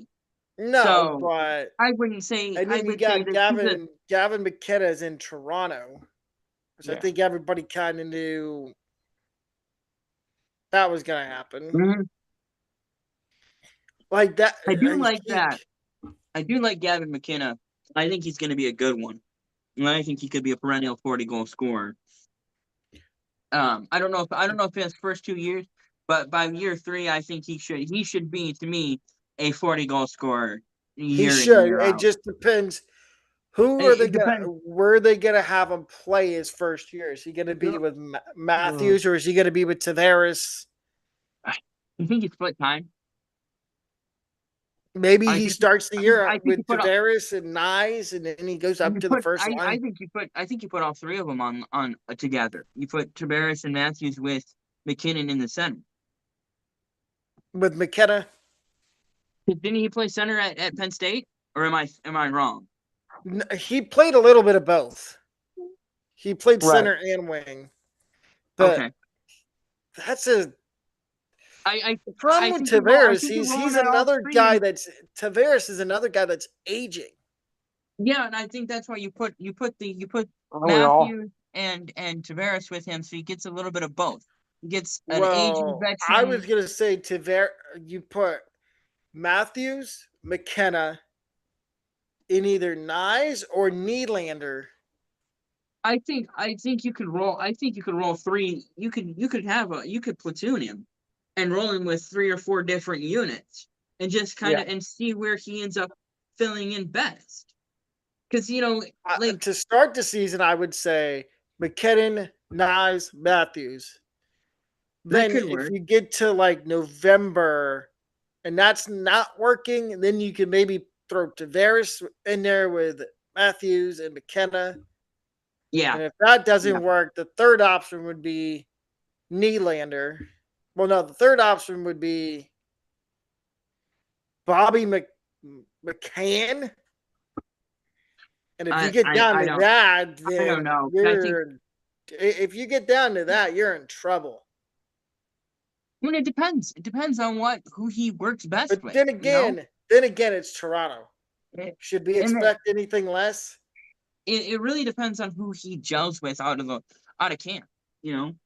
In September, who he comes into camp with, who he works best with, and whether he's going to be a scorer or a production guy, and if he's going to be an assist machine. I do think he gets power play time in his rookie year. Probably. Could you foresee him being on that first power play with Matthews, Nylander, and Nyes, and maybe Darren Radish? Anything is possible. Because you don't give Darren Radish. My thing is, you don't give Darren Radish $8.5 million if you're not going to use him on the first power play. Is it rare to see 2 defensemen on the same power play? Generally, in the last few years, yes. Because I just remembered that Morgan Rielly is on the first power play in it. So maybe you put Radish on the second. But then again, the second power play unit doesn't normally get a lot of power play time. They're usually out toward the end of the power play. Who's the next team? The Vegas Golden Knights. Q for questionable. D as in David. So far, I thought they held on to everybody. I thought they did a good job of keeping the core together. And I think it's because of their goaltending. It said in the notes that the person that gave these grades out said that he expects them to win more games this year than they did last year. Now they were in the Stanley Cup Finals, so there you go. So that's but their goaltending was an issue last year. They had to call on a guy that's been out of the NHL for 4 years, and Carter Hart. I have 2 teams left. Washington Capitals. A minus. A. Okay. They upgraded and got Jordan Kyrou. Yep. Now good move out there. Good move. And everybody says that they're putting all the chips in the center of the table because this might be Ovi's last season. Probably will be. I talked to my buddy again, who's a bigger hockey fan than I am. I think Ovi's like 70 something goals away from 1,000 for his career. Yeah. Do you guys think if he goes out and scores 35 to 45, he goes one more year to get to 1,000? It was us It's a you talked to. possibility. Yes. You were talking to us. Oh, that's right. That's right. That's right. I And think he does. I think if he if he gets close, if he gets within striking distance, I see him coming back That's for a a 23rd. possibility. But if he's got a crappy year, then I think that'd be last year. If he gets under 30, I don't think he'll be back. No, I would If agree. he gets, I would agree too. It Over depends on how 30, close he's he back. gets to 30. See, but then the thing is, people were saying, "Oh, he's not the same. He's when he's in." Because when Obi was in his office, Well, neither are we. he was like, Just a little joke. Just a little joke. Go ahead. You're good. And the last one, guys, is Winnipeg. Winnipeg? questionable. Yeah, C. I'm going to say Q. Yeah. See, C. Because see. Gotcha. well, and let me say why I say Q for questionable, because it's still up in the air whether Connor Hellebuck is going to be there next year, because there's talks he could get traded. And one of the teams I'm hearing that could trade for him would be New Jersey. I would trade for him. I'd trade him. Okay. Thanks a lot. Yeah, Dylan Larkin a bag of pucks. Yeah. And New Jersey actually needs a goalie because their tandem right now They certainly do. Their goalie tandem right now is Jake Allen and Nico Dawes. Does that scare anybody that on this show right now? No. I'm not remotely scared of that. Now, if you give me, if you say, "Oh, my goalie tandem is New Jersey's goalie tandem going into the year is Connor Hellebuck and Jake Allen," Maybe. I feel a little bit scared. I start to get a little scared of that. But it's which Connor Hellebuck are you going to get? True. Pre-injury Connor Hellebuck, Olympics Connor Hellebuck, or post-injury Connor Hellebuck? Injury prone Hellebuck. I just to go back to Ovi real quick and just finish touching on that. And I think if he gets to 28, anything from 28 to 32, I think he comes back. Yeah.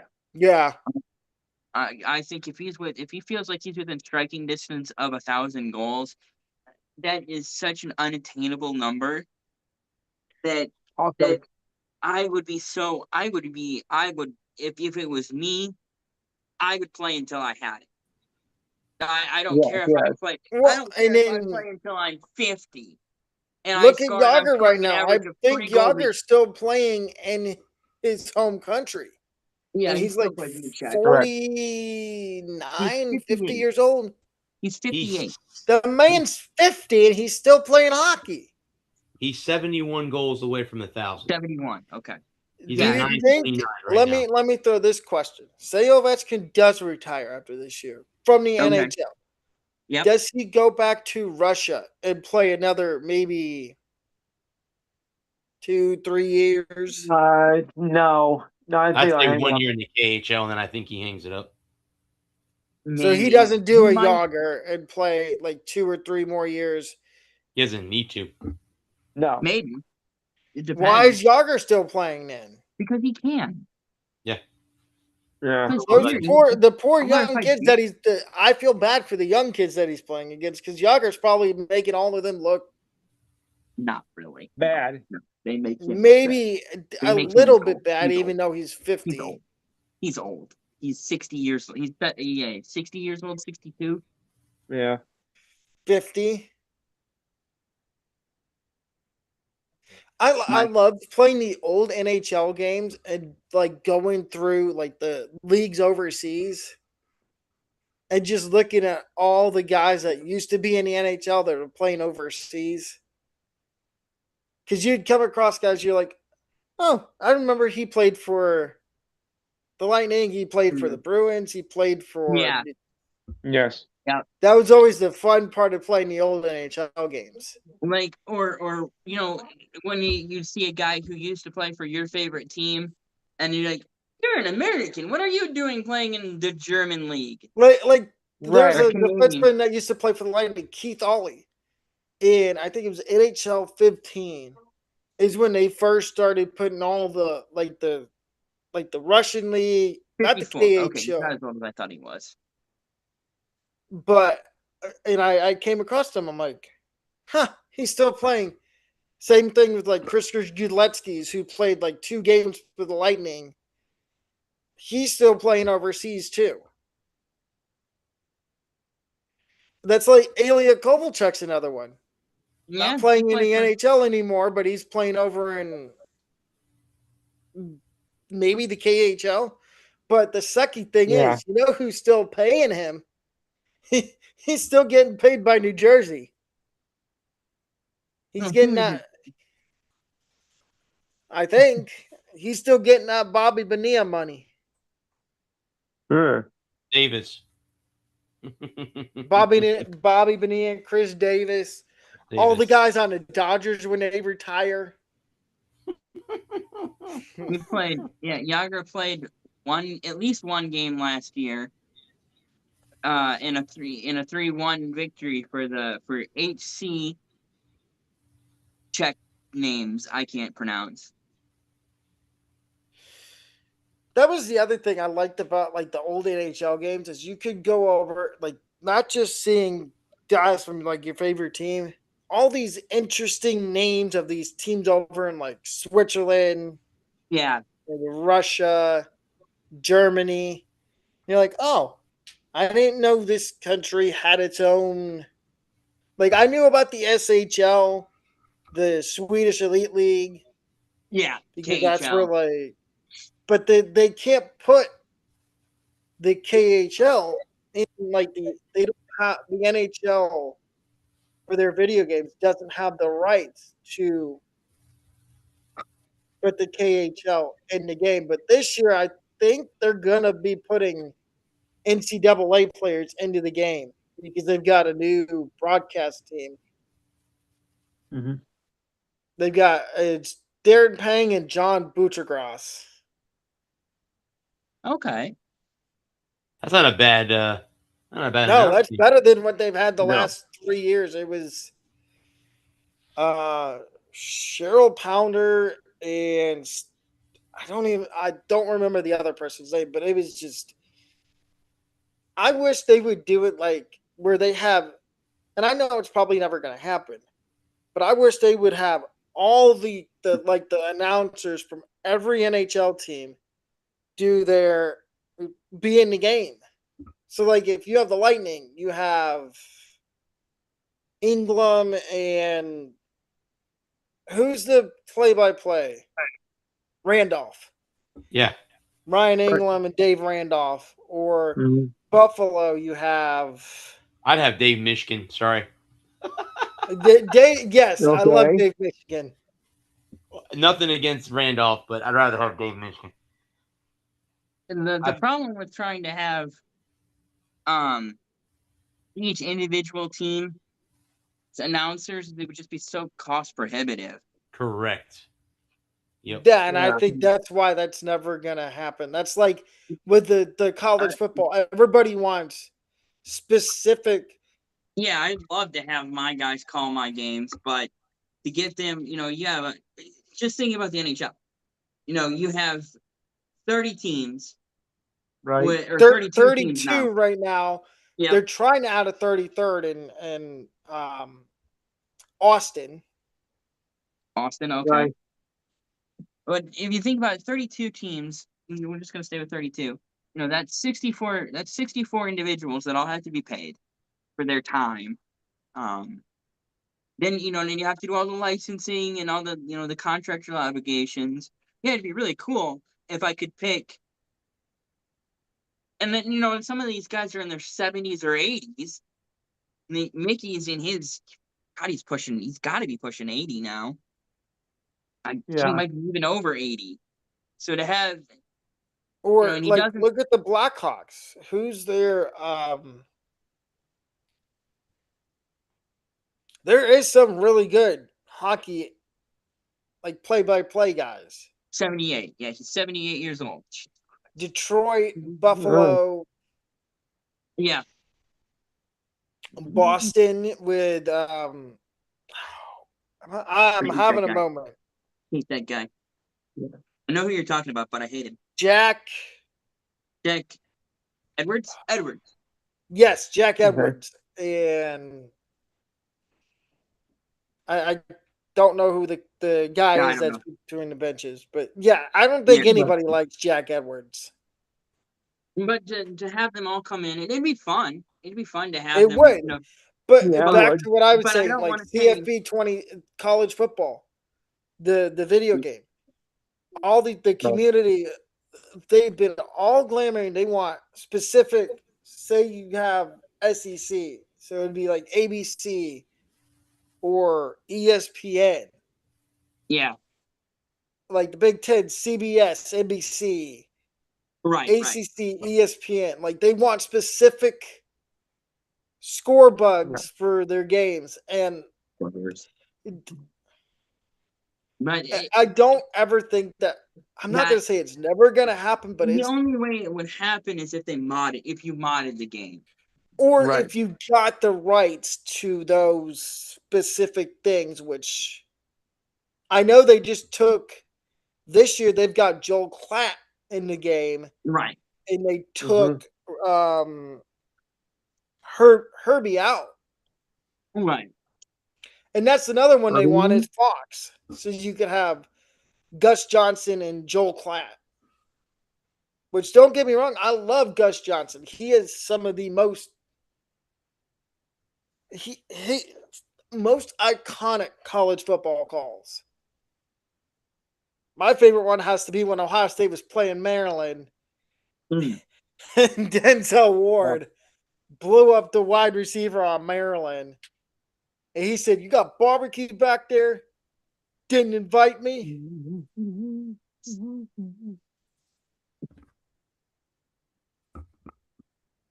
And he's also had some good NFL calls too. The Broncos, when they played, I think it was, they played somebody, and Brandon Stokely made that catch down the sideline for a touchdown.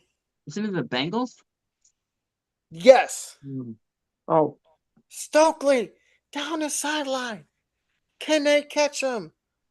Wow. Tom Brady wants to have a WWE match. What? He was on Cody Rhodes' podcast. He says, "I am waiting." Oh, he wants to do what Gronk did. Yeah. But he said he wants to come on as a heel, not as a face. He wants to be. He is a heel. So yeah. Kick-ass bad game. That'd be fun. Okay, so to get back to WWE for a minute. Yeah. We could close out the show if you guys want to talk about WWE. So, what's y'all's thoughts on Big Cass coming back to WWE? Who? Used to be part of a tag team with Enzo Amore. Or as he was known in AEW, Big Bill. Well, yeah. Is that the artist formerly known as Baron Corbin? No. Okay. No. Because Corbin's back too. Baron Corbin. And I think they're trying to be more serious with Corbin this time. And the crowd by putting him.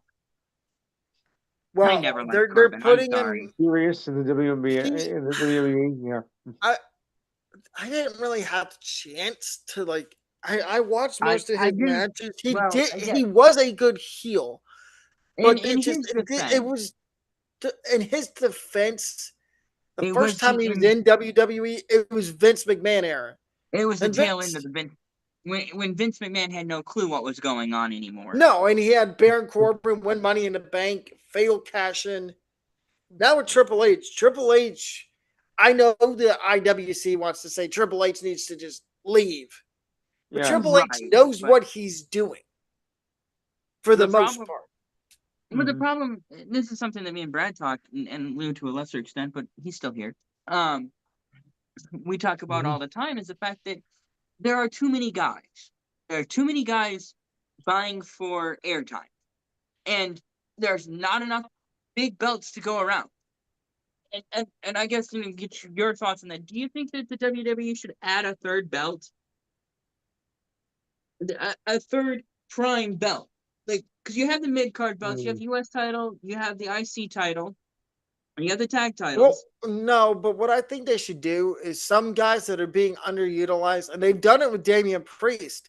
They should They should send him down to AAA for a little bit, and have him work down there. Because that's what they're doing with Damian Priest right now. Is he on AAA right now? Yep. You want him to heat it up. The Rey Mysterio. There's not enough airtime to go around. They have so many guys. So send some of the underutilized talent over to AAA so they can work on their craft over there. And then when you feel like they're ready to come but how do you bring them back? No, the problem isn't that they just don't have enough airtime. It's not that these are bad workers. It's not that these are guys that don't know how to work. You got guys like, Damian Priest is a fine worker. He can cut a promo. He can wrestle. He can do all the things that you asked. They just don't have airtime for him on SmackDown or Raw, because you have the guys. He was a tag team champion with Truth, and I think he still is. Right. At the moment. But that's our Truth. And our Truth can make anybody. Our Truth can make anything funny. He could read the phone book and it would be hilarious. Right. So, but how do you get enough TV time? Because the problem is, it's like Raw is 2 hours, 2.5 hours. Well, and then SmackDown, isn't it supposed to be going back to 2 hours until January? Yeah, in September? Yeah. Yeah, from September to January, it's going to be 2 hours. Right. And then in January, it's going back to 3. Maybe. Yeah. They haven't confirmed that yet. Last I saw. Maybe it changed. Who's winning at SummerSlam, Punk or Cody? Or neither, and you have a Randy return? Sami Zayn.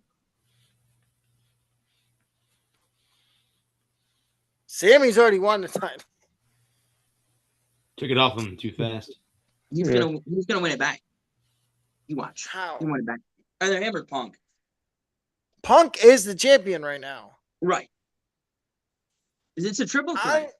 No, it's Punk versus Cody. Well, as of right now, it's Punk and Cody, but I think there is going to be shenanigans in that match.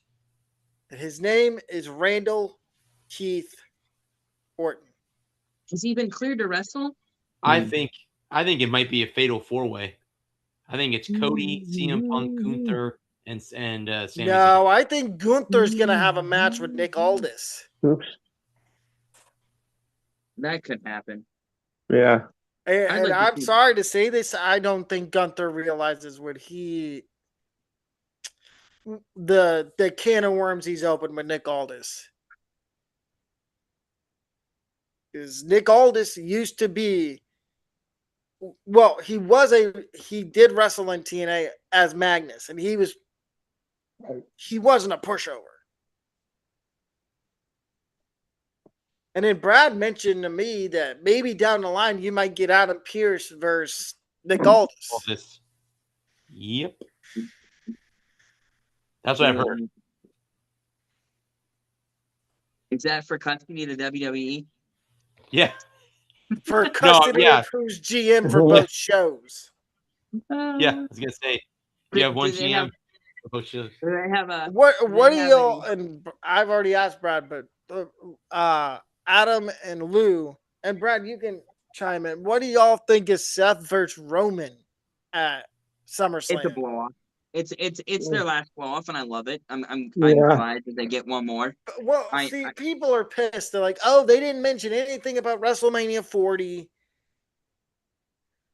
Why do they need to? That's 3 years ago now. Yes. I think they're gonna put on a good show. I hope they put on a good show, and I hope. Do you see anybody interfering?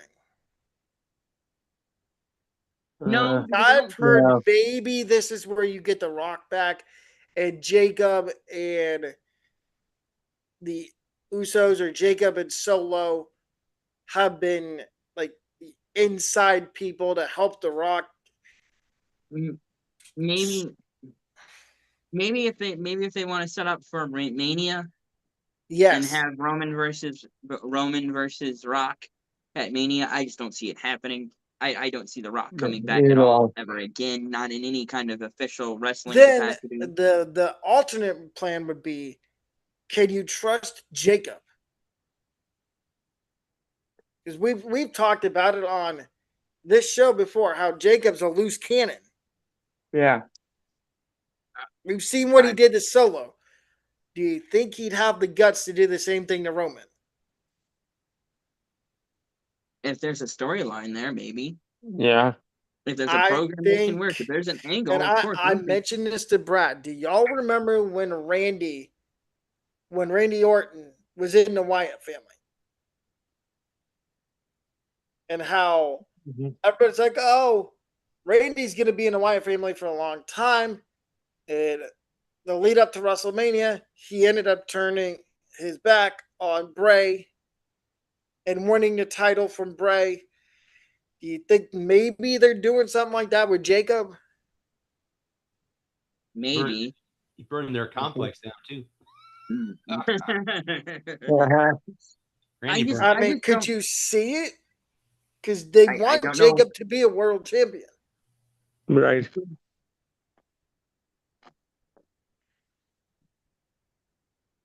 Possibility. Yeah, maybe, but I don't know. I think if not, who takes the belt off of Roman? Is it going to be Braun Breaker? Femi. Or do you save it for Mania and have Solo cash in at Mania? You mean Jacob cash in at Mania? Him too. Okay, yeah. I can't see Solo ever being a world champion. He's too goofy. Yeah. To be a world champion. Do you leave it on Roman and have him work a storyline with you just said his name now, damn it, Brad. Thank you. Femi. Yes. Who's going up against Brock? Does Femi Oba won King of the Ring. So he gets to pick his title, and he told Jey Uso, who he fought in that match, he goes, you're the one, you're not the cousin I'm worried about. Yeah. The cousin you're worried about has to be Roman because of the title. Well, I think he was talking about Roman, but I think he also might be a little scared of the werewolf. Oh, yeah. Could we see Oba versus Jacob down the road? Potentially. I think that's a slow motion car crash. I think that's a pretty quick motion car crash, but when you get those two going and a full head of steam. Good, it'd be a good match though. It could be. I mean, any match has the potential to be a good match. It's all about how they work together. We have two Brads. It's all about how they work together, you know. And I could see Oba taking the belt off of Roman at Mania. Yeah, that could be it could be, or you could have Jacob take the belt, or Solo take the belt off of him at random PLE. What would be after? Would it be Backlash? Would be after Mania. Yeah. Backlash would be after Mania, not before. Because Solo or Jacob could win Money in the Bank. I think they're gonna have LA Knight win Money in the Bank this year. LA Knight would be a good winner. It's either gonna be LA Knight or my dark horse for Money in the Bank would be Royce Keys. It could be Keys. It could be Could be one of the new guys they called up, like Javon Evans. Trick Williams. Or who's the other one that they who they Ricky called up with. Saints. Fellas, I got split. Saints, yeah. I got split, guys. All right, have a good one, Lou. We will catch you next week. You got it. You guys want to call it a show right there? Yeah, we can call it a show there. My phone's dying anyway, so I'm good with that. All right. So before we get off, thank you guys. Thank you to these guys for helping me out with the media questions for next week. As I always say, thank you to the men and women of our armed services and our first responders. Thank you for doing what you do. We cannot be doing what we do without you guys. We'll be back here, guys, next week, next Thursday. I will probably be telling you what happened on day one of media day. I'll let you guys know on that front. But until then, we'll see you guys next week. I am the sports sir, Bradley Walker. We are part of NGSC Sports. Remember the website, it's ngscsports.com for all your current sports content. Until next week, guys. Peace. Pat Brent, send it.